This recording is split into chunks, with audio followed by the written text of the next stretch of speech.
nuestra entrevistada de hoy, la doctora Erika Salazar, médica especialista en anatomía humana con un máster en atención especializada de demencias. Además, ella es la secretaria de la Junta Directiva de la Asociación Costarricense de Alzheimer y otras demencias. Hoy vamos a tener la segunda parte de la entrevista que habíamos tenido. Sí, es posible modificar un comportamiento en la persona con demencia. Vamos a hablar sobre el comportamiento con la enfermedad de Alzheimer durante este confinamiento. Doctora, bienvenida al Desayuno Azul. Qué gusto volverla a tener por acá vía teléfono. Evidentemente, pues tenemos que tomar todas las normas de aislamiento y demás, pero el tema es importantísimo llevarlo y hacerlo conocer a tantas personas. Así es. Ronnie, muchas gracias. Muy buenos días. Encantada de poder compartir con ustedes otra vez. Y pues gracias. Aquí estamos para hablar de este tema tan importante en este momento en el que estamos viviendo. ¿Por qué no retomamos un poquitito acerca de la enfermedad de Alzheimer? ¿Qué es? ¿Cuándo se presenta? Claro, la enfermedad de Alzheimer es un tipo de demencia, ¿verdad? Es una enfermedad neurodegenerativa. Eso significa que ocurre porque hay un trastorno, un problema, una enfermedad en el cerebro específicamente, y por eso se presentan los síntomas. Las edades en las que más suele presentarse es después de los 65, 70, 80. El riesgo va aumentando conforme vamos envejeciendo. La mayor parte de demencias por enfermedad de tipo Alzheimer se presentan en personas que ya tienen más de 60 años, pero hay un grupito muy pequeño que se relacionan con la enfermedad de Alzheimer, con un contenido específicamente genético que puede expresarse muy tempranamente, los 40, 50 años, incluso un poquito antes. Dicho esto, comenzamos con la segunda parte de la entrevista. ¿Cuáles son los problemas de comportamiento en la enfermedad de Alzheimer durante este confinamiento? Bueno, Ronnie, fíjese que justo estaba leyendo hoy en la mañana un artículo que se publicó en una revista europea, en donde explican que se analizó el impacto del confinamiento en personas con demencia. Se analizaron 40 personas y encontraron que durante ese tiempo los síntomas de comportamiento, las manifestaciones de comportamiento que se exacerbaron fueron la agitación, es decir, se ponen muy inquietos, la apatía, ¿verdad? Y las actividades motoras. Esto tiene un gran impacto. Tanto la investigación esta que se ha hecho, porque es muy reciente, tiene que ver con el problema que estamos teniendo, pero además ellos hicieron una medición de la calidad de vida y del estado de salud general de los pacientes y de los cuidadores. Y se dieron cuenta que hubo una disminución de un 30% de la calidad de vida y de salud de los pacientes y un 40% de la calidad de vida y la salud de los cuidadores. Así que no es un problema menor, ¿verdad? Deberíamos abordarlo con toda la seriedad y entender que existen diferentes manifestaciones, agitación. ¿A qué me refiero? Algunas personas con demencia, por diferentes razones, les da por caminar, por ejemplo. Entonces caminan, no paran. Eso hace que gasten mucha energía, se pueden incluso deshidratar porque tienen condiciones fisiológicas particulares. También la apatía es todo un tema, ¿verdad? Porque se ponen sin ganas de hacer nada. A veces no es fácil diferenciar si es apatía o es depresión, ¿verdad? Más en una persona con demencia, hacer esa diferencia no es fácil. Trastornos del sueño, que son muy frecuentes en este momento del confinamiento, porque resulta que las familias hacen sus cambios en los horarios y las personas con demencia pues también se ven involucradas porque viven en los hogares. Entonces resulta que se les invierte el ciclo del sueño. Entonces se duermen en el día o pasan somnolientos en el día y en la noche totalmente activos. Y eso no deja descansar al cuidador, ¿verdad? Desgasta muchísimo. Es que es cansado tanto para la persona que lo está sufriendo, que lo está padeciendo, como para el cuidador o la familia. Yo creo que esa es la parte fundamental de todo esto. Y bueno, hoy vamos a tener consejos, vamos a tener algunos tips para sobrellevar todo esto como cuidadores, como familia, ¿verdad? Las 8 de la mañana con 11 minutos en Azul 99.9. Nosotros siempre pensando en ustedes, pensando en sus familias, pensando en cómo poder llevarles un programa de mucho interés y con especialistas que realmente se entregan por completo para, de una forma tan tan buena como es la radio, llegarle a tantas y tantas personas. Hoy, damas y caballeros, estamos con la doctora Erika Salazar. Vamos a hablar sobre si es posible modificar el comportamiento en la persona con demencia. Doctora, esa es una de las preguntas que nos hacen y realmente queremos saber si podemos ayudar en algo a las personas que nos están haciendo la consulta. Claro que sí. Bueno, la respuesta es sí, sí se puede modificar un comportamiento. Lo que creo que es importante tener claro es que modificarlo no necesariamente significa que lo vamos a eliminar completamente. Ahora, creo que es importante, y ese es el objetivo del programa, explicarles a las personas qué es lo que podrían hacer en ese intento de modificar el comportamiento. No es necesariamente un proceso fácil, se requiere paciencia, pero las personas que cuidan a alguien con demencia sabe que en estos casos pues todo es un tema de paciencia. Así que si le parece, me gustaría dar un poquito de las ideas de cómo ir generando estos cambios de comportamiento. Adelante, doctora, le escuchamos. Bueno, vean, yo creo que una cuestión importante para el cuidador es tener claro en definir el comportamiento que desea cambiar. Y aquí yo siempre les recomiendo a la gente que hagan sus notas, que lleven su diario, su bitácora o como lo quieran llamar, pero eso es importante, tener por escrito las cosas funciona muy bien. Y funciona muy bien porque nos permite tener una noción de qué es lo que queremos y medirlo en el tiempo. Bueno, si logré tal cosa, no la logré, tal vez hice esto bien o mal, y puede ser de mucha utilidad. Entonces, teniendo en cuenta la elaboración de ese diario, por así decirlo, una cuestión importante es definir cuál es el comportamiento que quiero cambiar. ¿Y por qué hablo de definir el comportamiento? Porque pueden haber varios. Puede ser que la persona deambula, se levanta a la 1 de la mañana y despierta a todo el mundo. Puede ser que pasa hablando o gritando, puede ser que se pone agresivo. Entonces hay que ser realistas en eso y definir cuál es el comportamiento. Para que esto sea más fácil, quizá a la persona, al cuidador, le resulte de utilidad generarse las preguntas. ¿Qué preguntas? ¿Qué es lo que la persona con demencia hace o no hace y que a usted le molesta? Y anótelo. ¿O qué es lo que usted quiere que haga menos o que haga más? Y lo anota. Puede ser, por ejemplo, que deje de gritar o que coma sus alimentos. Y eso lo va a anotar. Ahora, la otra parte de este proceso es recoger la información de qué es lo que sucede antes y después de que ocurra el problema. Y Ronnie, es un tema que habíamos ya tratado la semana en la que conversamos. Y es que a veces pensamos que los trastornos del comportamiento surgen de la nada y pueden tener desencadenantes. La observación acá es un punto importante. ¿Qué es lo que voy a observar? Voy a observar qué es lo que sucede antes de que suceda o poner atención, porque no podemos saber cuándo va a suceder el problema necesariamente, pero sí estar atentos y ver si es que existe algún desencadenante y escribirlo, hágalo, escriba durante unos días. Ok, antes de eso yo vi que se vio en el espejo, o después de lavarse los dientes, o después de que yo le doy una instrucción. Ese es un punto importante. Y luego observe las consecuencias del comportamiento en usted como cuidador y del entorno. Eso nos va a permitir entender cuál es el desencadenante y cuáles son los comportamientos que existen, tanto de parte de la persona con demencia como de parte del cuidador, para buscar una modificación. Y aquí me gustaría darles un ejemplo.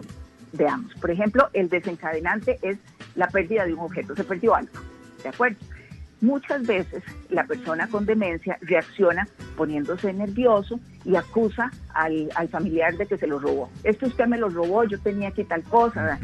Ok, ¿cuál es normalmente la primera consecuencia? Que el familiar se enoja, ¿verdad? Se enoja y le dice, no, mire, yo no fui, acuérdese, trate de acordarse, ¿dónde fue que usted lo dejó? Mire qué tal cosa. Lo que pasa es que la persona con demencia no va a recordarlo, ¿verdad? Y aquí es un tema en donde somos nosotros, como habíamos hablado antes, los que tenemos que entender cuál es la consecuencia en el enfermo de mi enfado. Pues que se pone aún más nervioso, se pone irritable y se pone agresivo. Y más entonces, enojado también.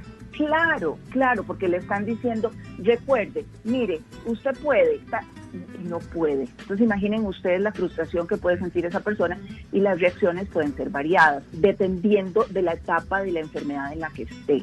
Porque también es importante considerar que la enfermedad de Alzheimer tiene etapas y va avanzando. Dependiendo de cuál sea la etapa en la que está la persona, así va a ser la reacción, porque así van a ser sus capacidades y sus limitaciones. Precisamente de esas etapas venimos a hablar, doctora.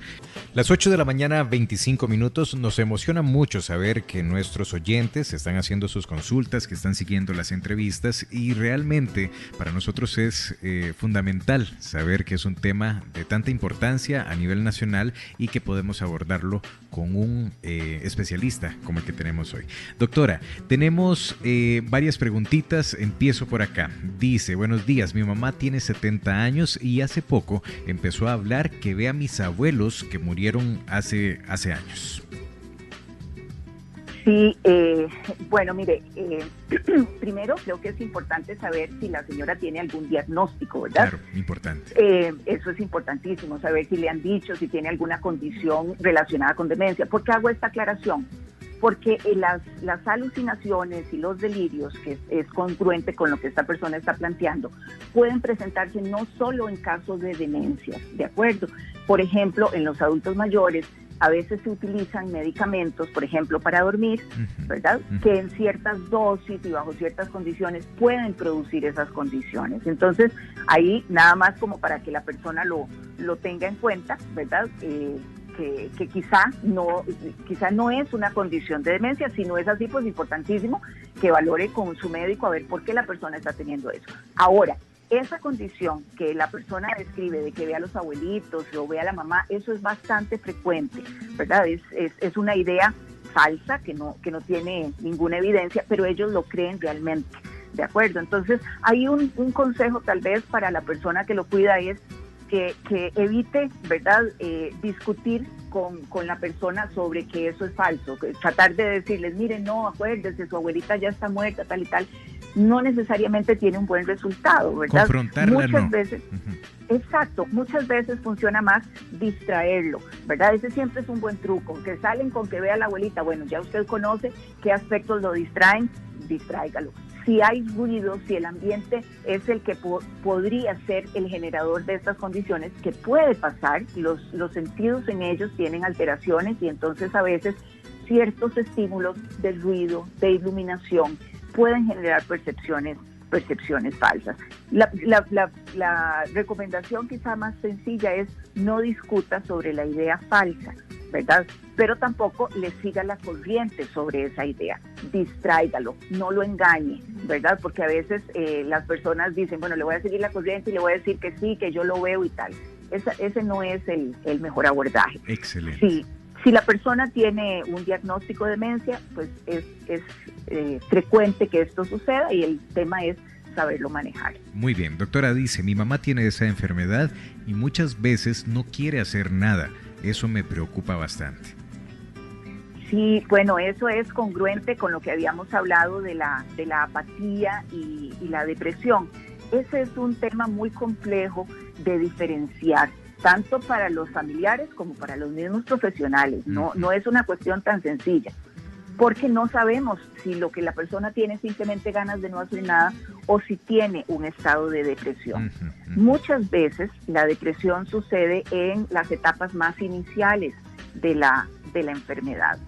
Y a veces también una de las cosas por las que se ponen apáticos es porque están aburridos, no sienten que les prestan atención, se les quitaron sus rutinas. Entonces, un truquillo ahí que podría funcionar, una idea, es poner a la persona a que haga tareas sencillas y que sean de su agrado. Si esa persona antes siempre preparaba el café, por ejemplo, y ahora ya no lo hace porque tiene limitaciones, uno puede, de acuerdo a la fase de la enfermedad, irle ayudando para que lo haga, pero no limitarlo completamente. Eso podría ser de ayuda, hacer que la persona se sienta útil, ponerle alguna tarea con un grado de complejidad acorde para la condición que tiene, y tratar de que tenga un cierto tipo de actividad física, por ejemplo, sin agobiarle, pero que le permita tener cierto grado de actividad. Porque no hacer nada es terrible para una persona que está enferma y para otra que no, ¿verdad? Por supuesto. Entonces, quizá eso podría ayudar. Doctora, yo creo que todos nos vemos reflejados, padezcamos o no de esta enfermedad, en esos momentos difíciles donde se nos acaba la imaginación, no somos tan creativos para llevar el día. Así es, por eso le digo, uno lo único que necesita para entender a veces a las personas con demencia es un poquito de empatía y verse reflejado. ¿Quién no se va a aburrir si no está haciendo absolutamente nada? Y peor aún, si quisiera hacerlo, pero no lo dejan, que eso es lo que pasa muchas veces. Por supuesto. 8 de la mañana, 36 minutos. Rapidito voy con los mensajes que ingresan por medio de nuestro WhatsApp. Vamos a responderlos todos. Muchas gracias a los que están enviándonos sus consultas por medio del 87-440-999.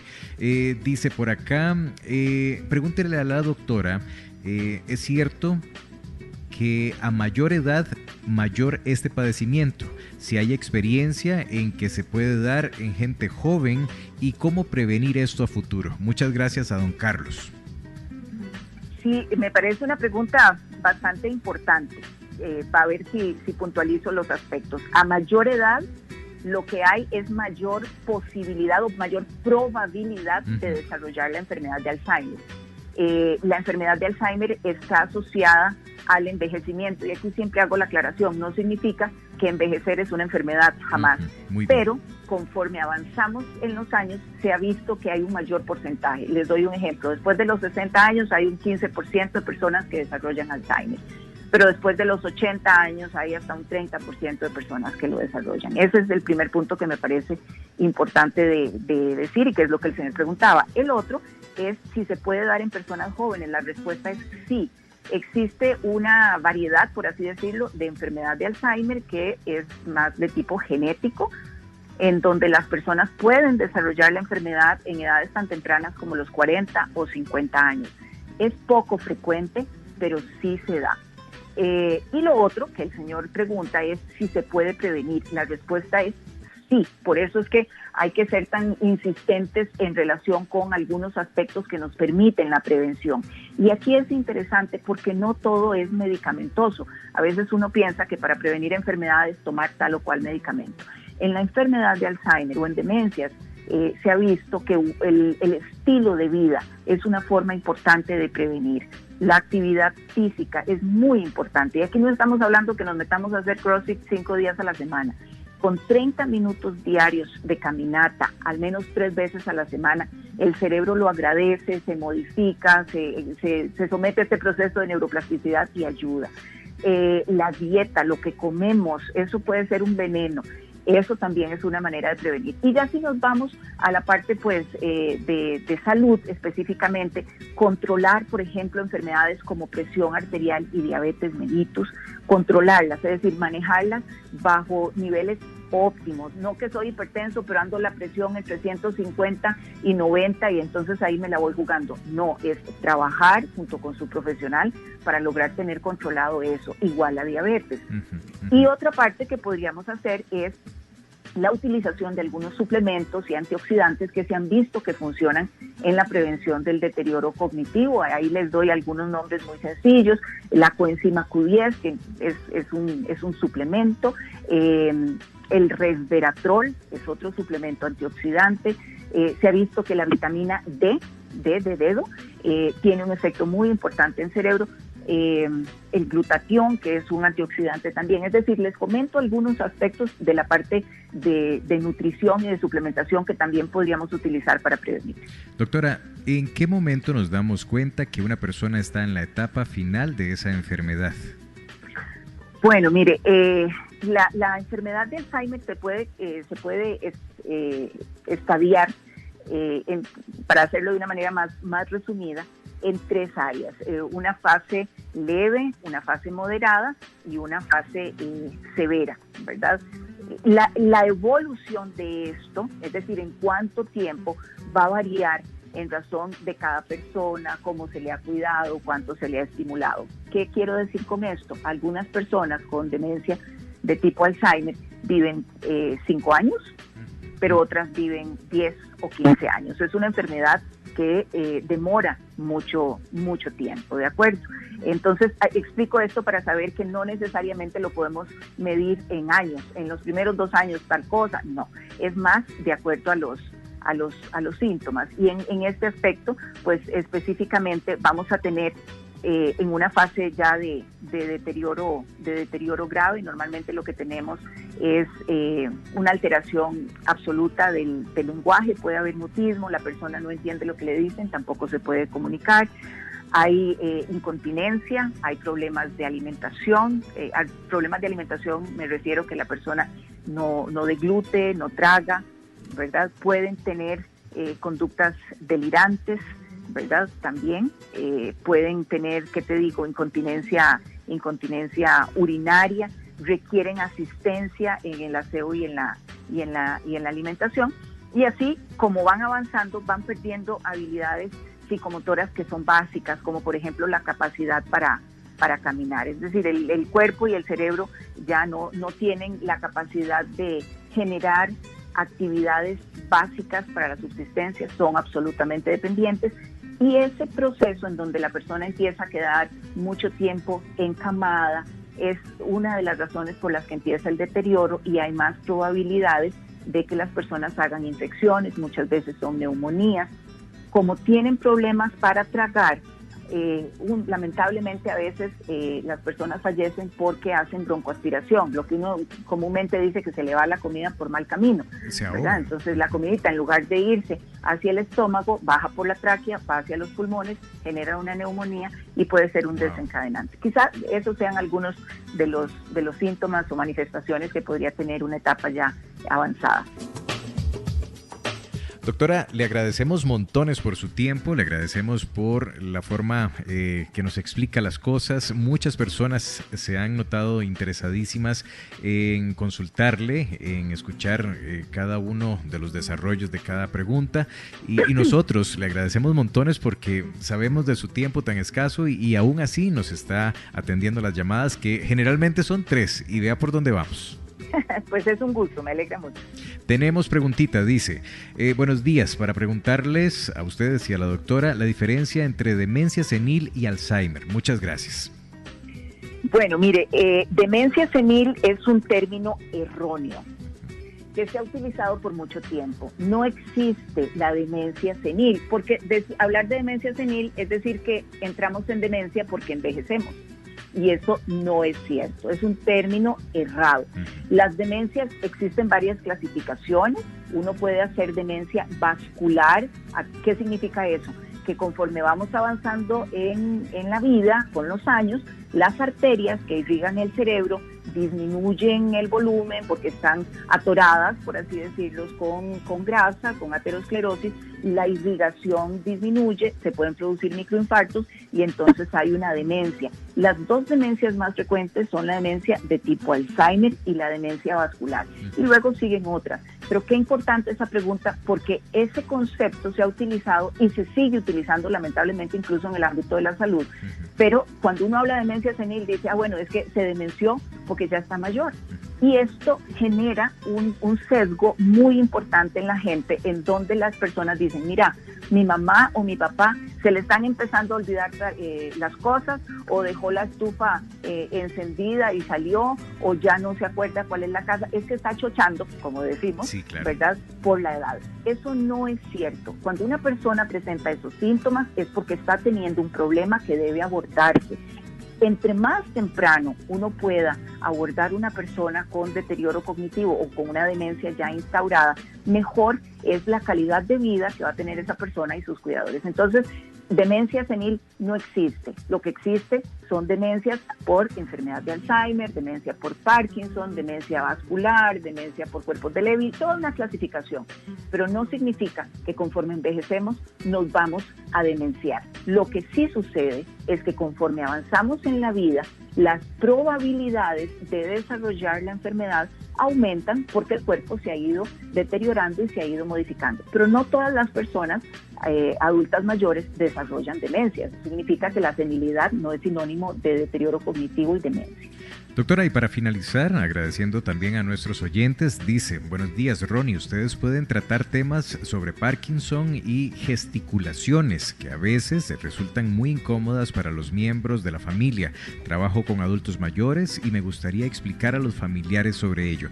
Yo creo que este comentario o este mensaje que llegó nos hace llenar de mucho orgullo, porque esta parte me gustaría explicar a los familiares sobre ello. Personas que de verdad abogan por conocer un poco más y saber que hay miembros de la familia que tal vez no estén tan enterados, tal vez no tengan tanta información a mano, y ellos quieren ser los mediadores de esto. Yo creo que la parte más importante de este mensaje.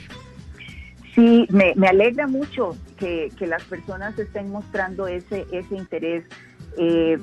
La demencia, que puede producirse por Alzheimer, también en el caso de la enfermedad de Parkinson, algunas personas terminan desarrollando demencia, son frecuentes, no es algo que ocurra raro y no es algo que ocurre asociado a la vejez y que por tanto lo tenemos que aceptar con normalidad. Es una condición de salud que afecta en este momento, ¿verdad? Lo que dicen las estadísticas, a 50 millones de personas en el mundo.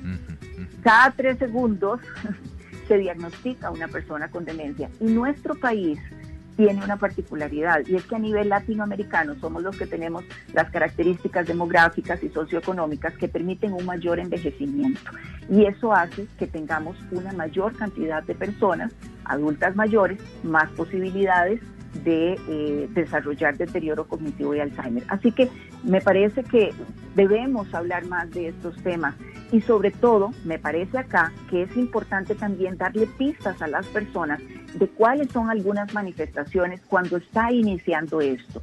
Hay una diferencia entre deterioro cognitivo y demencia. La diferencia más sencilla es que en el deterioro cognitivo no dependes de otra persona. En la demencia ya existe una dependencia, aunque sea parcial, ya sea para ir a hacer las compras en el súper, pero existe esa dependencia. Si abordamos el problema cuando la persona está iniciando, cuando está en un deterioro cognitivo, se ha visto que algunas personas pueden detener el avance y en un porcentaje, aunque es bajo, revertirlo. Es decir, podríamos detener el avance de esa persona para que termine en una demencia o retardarlo de manera significativa. Y esto impacta de manera enorme la calidad de vida de las familias, la economía de las familias, del país, porque representa un desgaste físico y económico muy significativo. Doctora, muchísimas gracias por su tiempo nuevamente. ¿Cómo podemos ubicar un poco más de información? ¿Dónde los podemos encontrar? Bueno, nos pueden encontrar a través de la Asociación Costarricense de Alzheimer y otras demencias, ASCADA. Nos pueden encontrar así en Facebook, y en lo personal me pueden encontrar también en el Facebook como DRA, las siglas de doctora, .Erika Salazar, y les trataré de ayudar. Ahí siempre comparto información y trato de estar haciendo estos espacios para que nos eduquemos todos y tengamos más herramientas para decidir. Muchísimas gracias, doctora, que tenga un feliz fin de semana. Igualmente, hasta luego.